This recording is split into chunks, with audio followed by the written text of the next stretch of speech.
It was a Tuesday morning when she said she was going out for groceries. She never came back. The milk never made it to the fridge.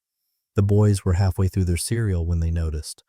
"Mom's taking forever," the younger one muttered. I checked my phone. No texts. I called once, straight to voicemail. By lunch, I was checking hospitals. By dinner, I was checking ditches. It wasn't until the next day that I found the letter, tucked behind the bread box like a grocery list she'd meant to toss. One page, no Dear John, no apology, no guilt, just a flat confession. She'd fallen in love with someone else. Said she needed more. More of what exactly, I wondered. More than kids who adored her. A husband who worked double shifts so she could find herself between painting classes and wine nights. Our sons were 12 and 9. I remember the way the older one squinted as I read the letter aloud. The younger one asked if this meant she'd be late for the school play. That's how little sense it made to them. To me, I didn't cry, I didn't punch a wall or scream into the sky. I made breakfast the next day, signed a field trip permission slip, picked up a new pack of laundry detergent and a box of trash bags, because the house doesn't stop just because someone decides they're done with you. The neighbors stopped saying hi. The ones who used to borrow sugar or gossip over hedges started ducking their heads. One woman actually crossed the street when she saw me walking the boys to school. At church, the whispers buzzed like flies behind us during sermons. "She ran off with someone," I heard. "Left the kids, too." He must have done something. Let me be clear, I didn't. But maybe that was the problem. I didn't cheat, didn't gamble, didn't raise my voice unless someone left the fridge door open too long. I worked, I paid the bills, I came home. And somehow that wasn't enough. That first week, I slept with the bedroom door open. Not because I missed her, but because I didn't want to miss the sound of her coming back. I locked the front door every night with the same prayer that she'd turn the knob from the outside. She never did. Nights got long. The house started echoing in weird places. I learned how to cook frozen lasagna 5 different ways. I learned that bleach doesn't go in with darks. I learned how to braid hair for a school project, even though I had boys, because the younger one picked a Norse god for his presentation and insisted on Viking hair. If any of this sounds familiar, if you've ever been left holding the pieces while someone else ran off to chase more, hit the follow button. More than 90% of you are just listening without subscribing. It helps us build these stories, keeps this team going. Anyway, a few months later, I threw out her shampoo from the shower. That's how long it took me. The boys stopped asking where she was. After about the second year, they adjusted faster than I did, but I saw it, the way they'd freeze during school events when the teacher would glance toward the mom and dad section, the silence when other kids talked about movie night with mom. There were times I thought about dating. Once, a friend from church left banana bread on the porch with her number scribbled on the foil. I threw it out, not because I wasn't tempted, but because I couldn't imagine bringing someone new into a story that already felt this broken. I didn't know it then, but that choice would matter, that restraint, that quiet resolve, because 21 years later, she would knock again, not as the woman who left for love, but as someone else entirely. And by then, we were no longer waiting. We didn't talk about her, not because I forbade it, but because there just didn't seem to be anything left to say. The boys learned early that her name was like a dropped dish. Mention it, and everything got quiet. They tried to act like they didn't care. My oldest, Andrew, got angry instead. Classic misdirection. He started biting back at teachers, snapping at classmates, always just on the edge of suspension, but never over. Smart kid. He knew where the line was. Just wanted someone to notice he was standing on it. My youngest, Josh, he broke my heart in quieter ways. He'd wait until I thought he was asleep, then I'd hear him crying into his pillow. Not loud, just that stifled kind of grief kids have when they're not sure they're allowed to feel it. I remember once finding him in the hallway, curled up next to the laundry basket with her old scarf balled up in his hand. He said it smelled like her still. I didn't have the heart to tell him I'd started using it as a rag to dust the windowsills. I worked 2 jobs, morning shifts at the warehouse, evenings fixing fences, toilets, and paint jobs for people who didn't want to wait for a real contractor. There was no glamour in it. I'd come home stinking like motor oil and someone else's moldy drywall, reheat whatever I'd made in bulk on Sunday, and pray the kids had done their homework without a fight. My sister helped sometimes. She'd pick them up from school when I had to cover a second shift or sit with them during sick days. She never asked for anything. just showed up with those dollar store ginger snaps they both liked and a look that said, "You're doing fine, even if you don't believe it." But mostly, it was us. Christmases got quieter. The tree got smaller every year. We stopped pretending we liked carols. I'd still put out 3 stockings, mostly out of muscle memory. By the 5th year, neither of the boys asked why hers was still hanging. They just walked past it. Birthdays became simpler. Store-bought cake, maybe a movie if I could swing the time. Josh loved those card tricks you buy for $5 at gas stations, so that became tradition. Andrew liked socks. That's not a joke. He collected novelty socks. I used to think he did it ironically, but one day he told me, "They're the only part of my outfit no one can judge unless I want them to." That shut me up. They stopped asking about her after the 2nd year. No dramatic declaration, just silence. As if a mutual decision had passed between them. Every once in a while, someone at school or church would say something boneheaded like, "Mothers are the glue of the home." And I catch one of my boys flinch, just barely. That's how you know the scar is still tender. I didn't date. It wasn't some grand vow. I just couldn't picture it. Our family was a cracked frame with missing glass. I didn't see the point in adding someone else only for them to cut their hand on the edges. There were nights I would lay in bed and stare at the ceiling, wondering how different things would be if I'd done anything differently. Had I been too boring, too predictable? Was my reliability unsexy? But then I'd remember that she left without a fight. Not even a goodbye to the boys, just more like it was something you picked up in aisle 7 between the crackers and the sparkling water. The hard truth, some people don't break up with you, they just break you and then walk away before the pieces hit the floor. Still, I showed up. For every basketball game, every science fair, every stomach flu and late night fever, I stitched together bedtime stories with duct tape and caffeine. I bought one of those sad pre-lit fake trees when we couldn't afford a real one, and we used it for 11 straight Christmases. I kept showing up, even when it felt like I was shouting into a canyon, even when I wasn't sure I mattered at all anymore. Because that's what fathers do when the other half walks out. They stop dreaming and start enduring. That's the part no one tells you about survival. It doesn't come with a parade. It comes with coupons and stretch marks and calendars with nothing circled. But I kept that damn calendar anyway. And 21 years later, when she knocked again, I knew exactly where we stood, because while she was off chasing more, we'd made something out of less. At every parent-teacher conference, her name sat there in black ink like a ghost. Mother, Susan Halbrook.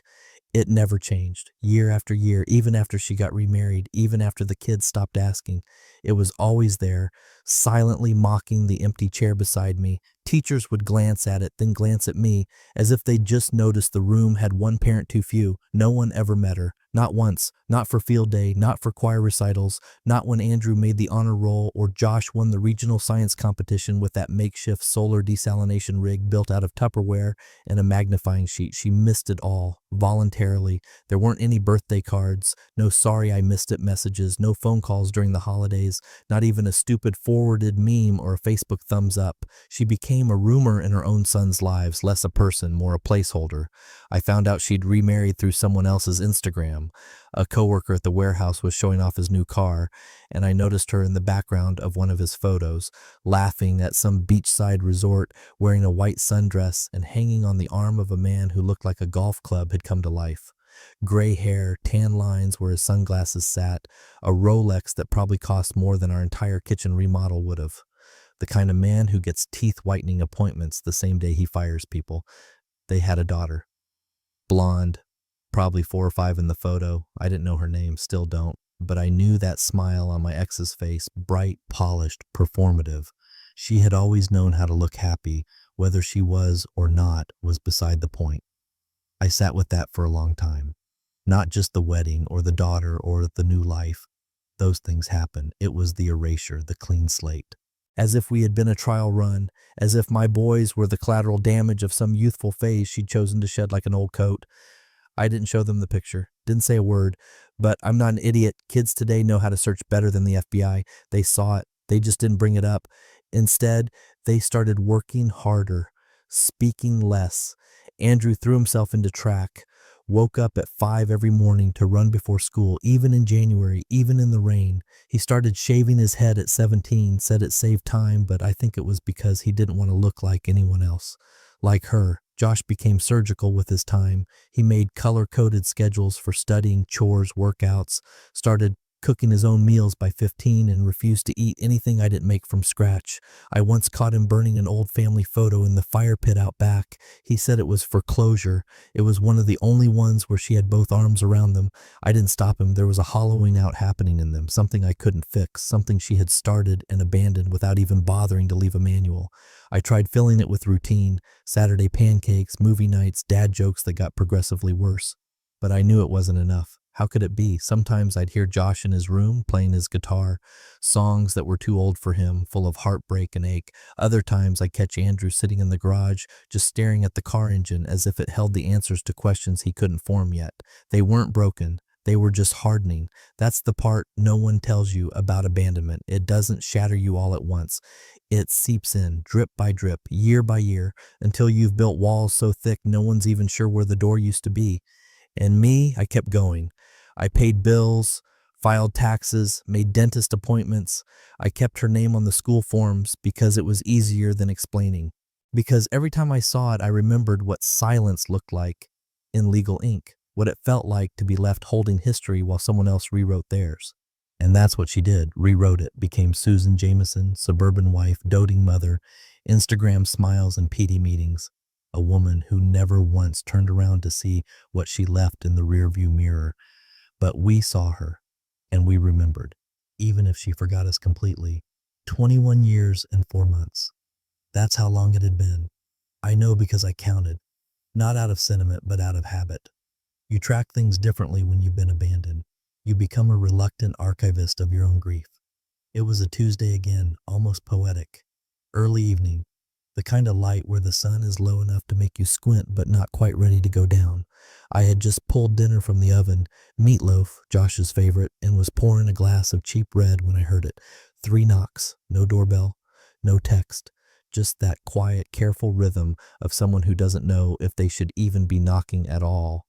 I opened the door, and there she was. Same face, only older, creased around the eyes, skin a bit looser, hair grayer at the roots and pulled back like she thought it might soften her arrival. It didn't.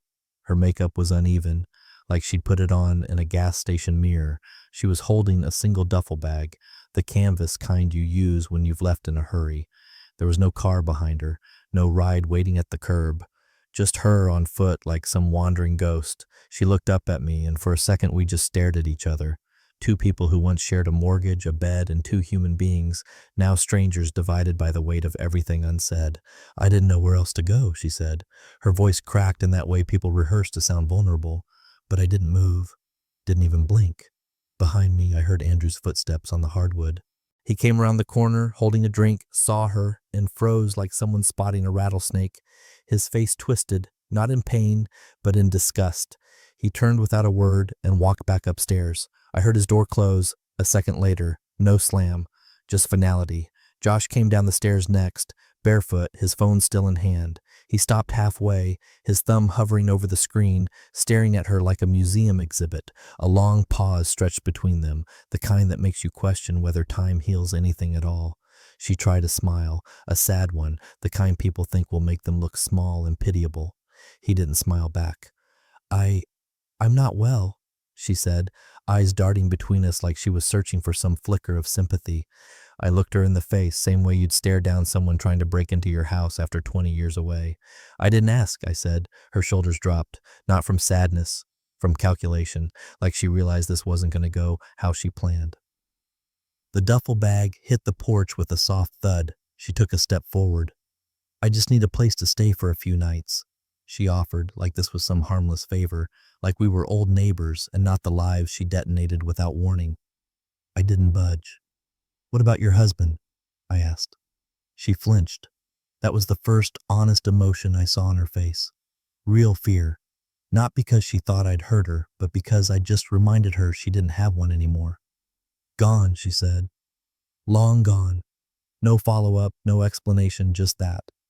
And the daughter? I asked, because if she wanted to play broken, I wanted her to say the whole script out loud. She hesitated. She doesn't speak to me. Of course she doesn't. Behind me, Josh crossed the living room and opened the fridge like nothing was happening, grabbed a soda, closed the door, Didn't say a word to her, didn't even look. The silence from my sons hit harder than anything I could have said. I made mistakes, she offered, her voice cracking again. No, I said, finally stepping forward. You made choices. That's when the tears came. Crocodile, real, I don't know. And to be honest, I didn't care.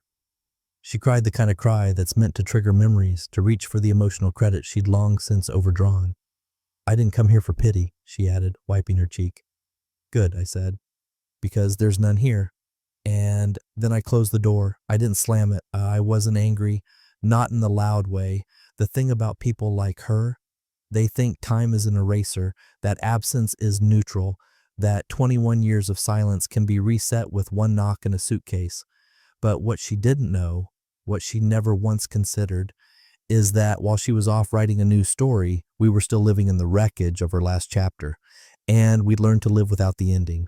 She stayed at the Fairlane Motel off Route 7, the kind of place that still hands you a metal key and smells like Lysol over old smoke. I didn't ask how she got the money. Maybe it was saved. Maybe someone pitied her. Maybe she played the same game with someone else before trying it here. Didn't matter. The text started that night. Thank you for not slamming the door in my face. I didn't deserve that kindness. I know I'm the last person you want to hear from, but I don't know where to go. I didn't answer. Then came the longer one, the one that was clearly rehearsed. Steve and I divorced last year. He cheated with someone half my age. I didn't fight for the house. I didn't want it. He hit me once during the fight over the dog. It was a mistake. He apologized. But after that, the daughter stopped speaking to me. She says, I enabled him. She won't return my calls. I've lost everything. I'm sorry for everything. I want to make amends. I really do. She wanted it to read like repentance. But the timing, too perfect. The tone, too polished. You live with someone for 11 years, raise children with them, and you learn to read the space between words. I stared at the message for a long time, fingers hovering over the screen like I was going to type something profound, something final. I wrote half a dozen drafts. Why now? We don't need you. Amends don't fix abandonment. Deleted everyone. Josh was watching me from the doorway. He didn't ask what the message said. He just said, she wants something. His voice was cold, flat, but not angry. He wasn't 13 anymore, crying into a pillow because his mom missed his birthday.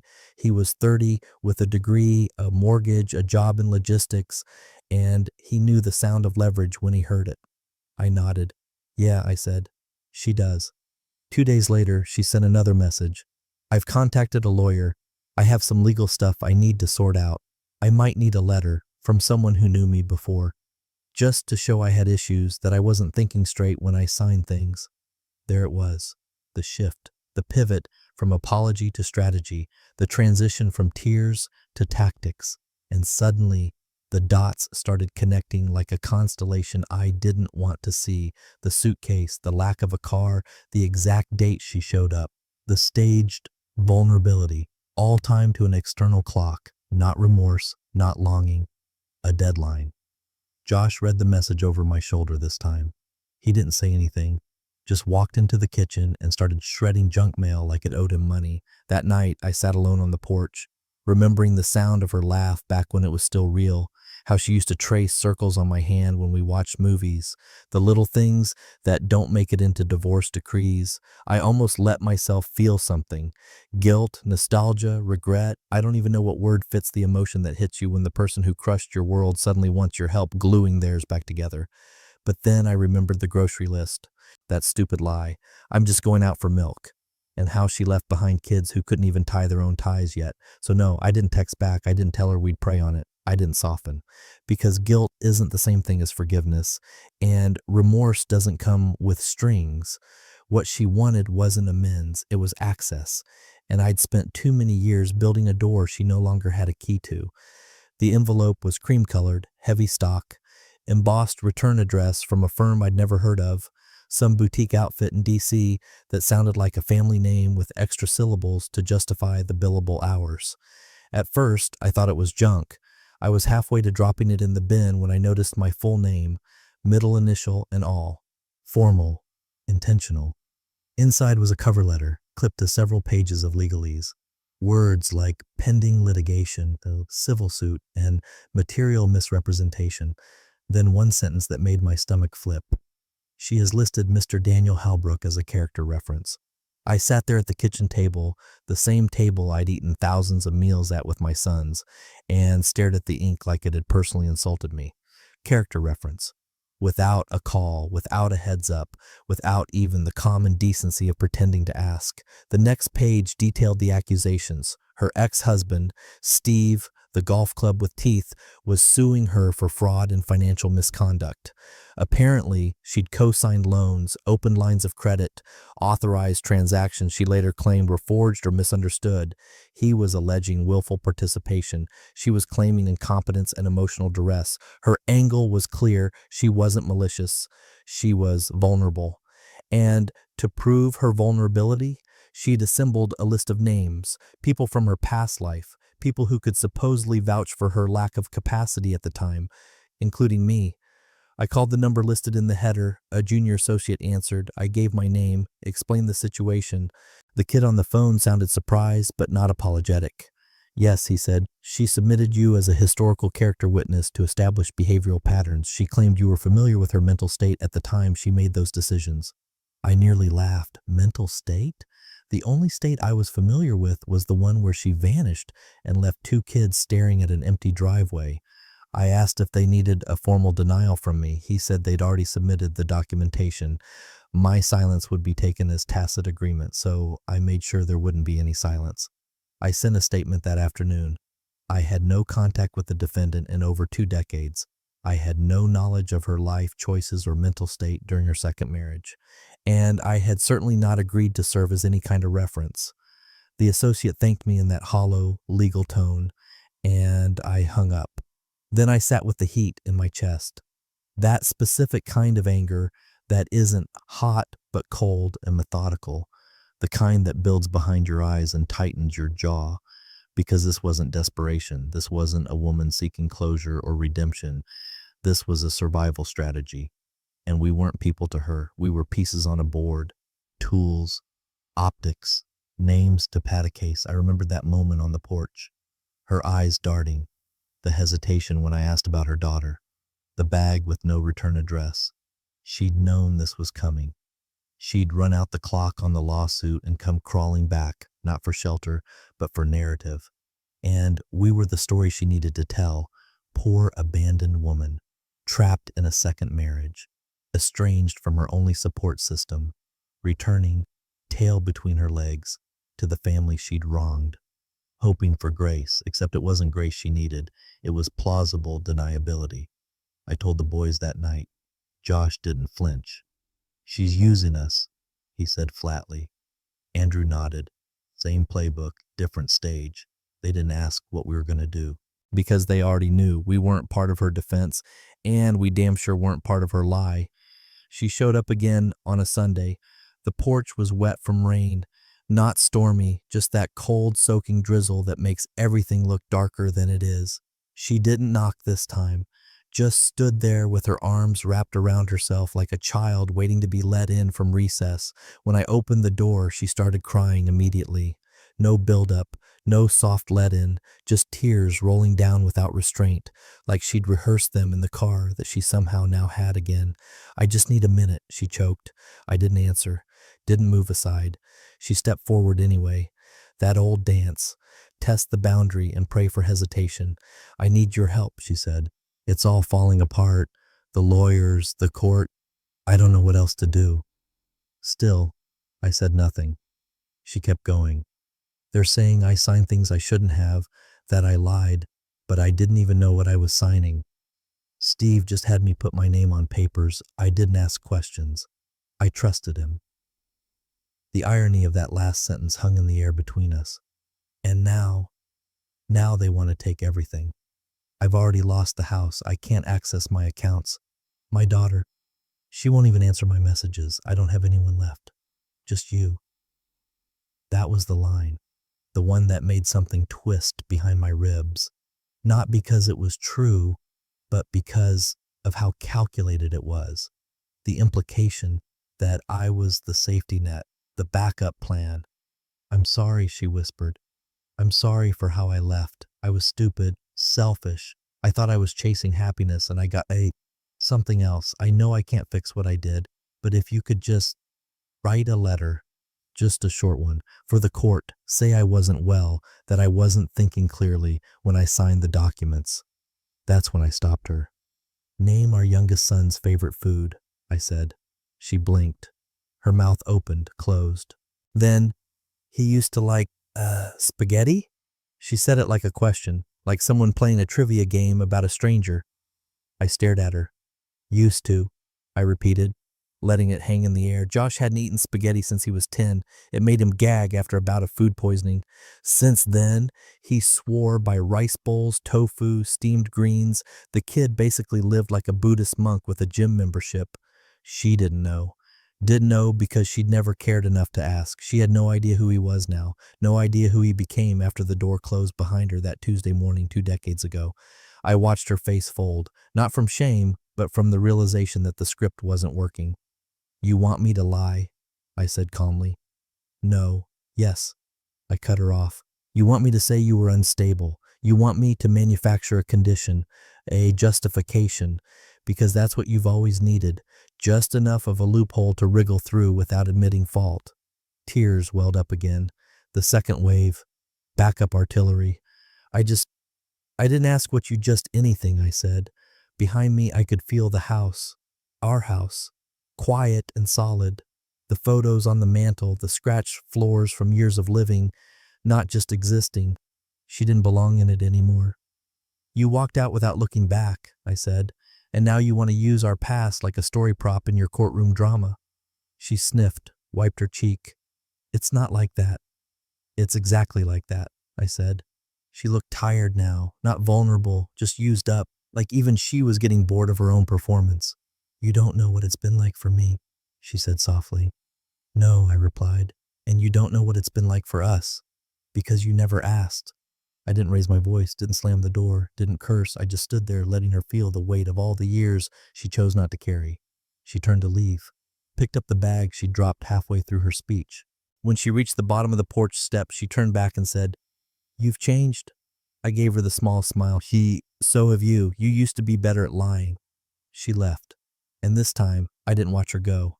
I waited until Friday night to call them. Both of them. No cryptic messages, no urgency in my voice, just come by the house this weekend, need to talk. Josh showed up with a 6-pack of that citrus IPA he pretends to like. Andrew brought Chinese takeout, like muscle memory. He even ordered that fried tofu I can't stand but always pretend to eat. We sat at the kitchen table, the same one I'd patched 3 times, the one with a cigarette burn from when Andrew tried lighting a firecracker inside during a storm blackout. The same damn table they'd spilled juice on, done homework at, carved initials into under the edge. This table had heard everything over the years. Tantrums, apologies, silence, and grace. Tonight would be no different. I didn't drag it out. I told them the truth. She came back because she's being sued, I said. By the second husband, debt, fraud. She's trying to prove she wasn't mentally sound when she signed certain documents. Josh raised an eyebrow. Andrew just chewed slower. She listed me as a character reference, I said, without asking. Now they looked up, no confusion in their eyes, just a tight, coiled understanding. She came by again, I continued, asked for a letter, said she wanted me to vouch that she was unstable, that she wasn't thinking clearly, that she was fragile back then. Andrew put his fork down. He looked at me like he was measuring the weight of all those years. Then he shook his head. She doesn't get to use us. Not anymore. Josh cracked his knuckles, a habit he picked up from me, though he swears he didn't. Let her feel what it's like, he said. Quiet, not cruel, just resolved. I looked at them both and saw men, not boys, men forged in absence. Men who had made themselves whole without needing a parent to applaud every milestone. They didn't need to debate, didn't ask questions like, are you sure, or should we at least talk to her one more time? No one suggested compromise, because when someone turns you into a footnote, you don't offer them the headline. I took out my phone and typed the message in front of them, not to prove anything, just to be transparent. We're not your cover story. I hit send. No dramatic exit music, no fist bumps or group hug. Andrew went back to his lo mein. Josh opened another beer. I poured myself a glass of water and felt something shift in my chest. Not peace, not triumph. Something steadier, a kind of pride with sharp edges. They remembered every lie, every silence, every birthday she missed, every time they had to explain why their mom wasn't there, and feel the pity from teachers who assumed we were some fractured sob story. But we weren't. We were a rebuilt structure, not flawless but solid. That night, we stayed at the table longer than usual, talked about the weather, work stress, the state of the world. Josh joked about Andrew's dad bod. Andrew reminded Josh he still couldn't drive stick. I didn't say much. I just listened. Because I knew this table had one more story etched into its grain now. One more moment where we chose us over her, and we didn't have to yell to make it matter. The silence between us felt earned. It was a Saturday morning this time. Cold light spilling over the porch, everything gray and brittle. I was halfway through fixing the hinge on the back screen door when I heard it again. That same knock. Measured, soft, intentional. The kind of knock someone uses when they know they've worn out every welcome but are still hoping for a miracle. I didn't answer, not right away. Andrew got to it first. He'd been organizing some tools in the garage, earbuds dangling around his neck. When I heard the front door open, I stood still behind the kitchen window, a wrench still in my hand. Her voice was shaky, a little louder than last time, like she was pushing through her own shame. "Please," she said, "I wouldn't be here if I had any other option." I stepped quietly around the corner and saw her. Same faded coat, but this time not alone. A teenage girl stood beside her. Blonde, arms folded. That closed-off teenage scowl that comes from being dragged somewhere against your will. Her daughter, no wedding ring on either of their fingers. Just two silhouettes against the frame of a door that no longer recognized them. "She doesn't understand," the girl muttered, more to herself than us. She said it would just be a conversation. Andrew didn't look at the girl. He didn't even acknowledge her.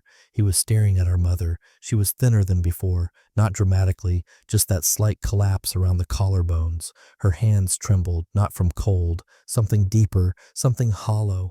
"I know what I did," she said, voice cracking. "I know how badly I hurt all of you. I know I don't deserve anything from you." Andrew didn't blink. "But I'm asking anyway. Please, this lawsuit, if I lose, it'll ruin me. You know what that feels like, to have everything pulled out from under you." There it was, the reach, the attempt to tie her struggle to ours, to humanize herself through shared pain. She looked desperate. Desperation always came late with her, never when it mattered. And then Andrew, my quiet, gritted soul son, pulled something from behind the door frame. A photo, glossy, 8:10. Us three at his college graduation, him in his gown, Josh in a wrinkled button-up, me in a tie I borrowed from a neighbor. All of us smiling with that strange, weary pride that only comes from survival. I remembered that day. The sky was too bright and my knees ached from standing, but I'd never felt more grounded in my life. He held the photo out and placed it into her hands. She blinked at it like it was a puzzle she couldn't quite piece together. "You weren't there for the work," he said. Calm, low. "You don't get the reward." She looked like someone had gut punched her. No tears this time. Just stunned silence. Her daughter peered at the picture over her shoulder, confused. Andrew didn't wait for her to respond.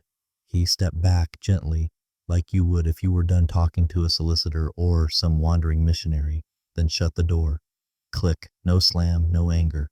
Just the sound of a sentence ending. I heard their footsteps retreat a moment later. No yelling, no dramatics. The girl asking a question I couldn't make out. The mother saying nothing. From the living room, Josh said, "That's twice she's brought a prop." I didn't reply, but he was right. Last time it was the duffel bag. This time, her own daughter. Both times, someone or something meant to soften us, to signal redemption, or at least desperation. But what she never understood, what she refused to grasp, was that time doesn't erase debt. It just accrues interest. And she'd been living off credit for 2 decades. That photo she walked away with, it wasn't a keepsake, it was a receipt. 3 months passed like a slow exhale. No knocks, no texts, no legal notices, just the steady rhythm of normal life returning, like a wound that finally stopped itching. Winter pulled back its claws. I fixed the screen door. Andrew started dating someone, a nurse, smart and steady. Josh repainted the guest room a slate gray because it felt cleaner, he said, though we both knew it was about more than paint. And then, one afternoon, I opened the mailbox and saw it. No return address, no stamp, just a folded piece of lined paper sitting there like it had placed itself. The handwriting was familiar, tight loops, slightly slanted right, like it was always trying to get somewhere faster. I didn't open it immediately. I carried it inside and set it on the same table, always the same table. Later, when the house was quiet and the sun was starting to slide behind the trees, I unfolded it. I'm sorry I abandoned the only people who truly love me. No name, no plea, no mention of the lawsuit, just that one sentence. It was the first thing she'd written in 21 years that wasn't about her, and it came too late. I stepped outside and walked to the backyard. The fire pit was still there, rusted but ready. I lit the edge of the paper with a match from the tin I kept under the grill cover, watched it curl, flare, then collapse in on itself. Josh came out a few minutes later, beer in hand, hoodie half zipped. He didn't ask what I was burning, just stood beside me and watched the smoke climb. Eventually he asked, "Think she ever really felt guilty?" I thought about it, not just the question, but the weight behind it. Guilt is easy to fake, regret too, especially when you're losing. But remorse, real unfiltered remorse, it doesn't come with an audience. It shows up late, messy, and without reward. If she did, I said, eyes on the last ember, she waited too long to show it. He nodded, tossed his bottle cap into the pit. We stood there for a long time, both of us staring at the silence like it was an answer. I didn't feel triumphant or vindicated, just still. Sometimes closure isn't a conversation. It's not an apology or a hug or some poetic reconciliation in the rain. Sometimes closure is a fire in a rusted out pit, and the son who stayed, the one who remembered, the one who never needed her to come back just to prove we were worth staying for. The photo from graduation stayed on the mantle, not out of spite, out of record, out of truth. You don't erase history, but you don't have to let it haunt you either. And that's what she never understood. We didn't survive in spite of her absence. We survived because of it.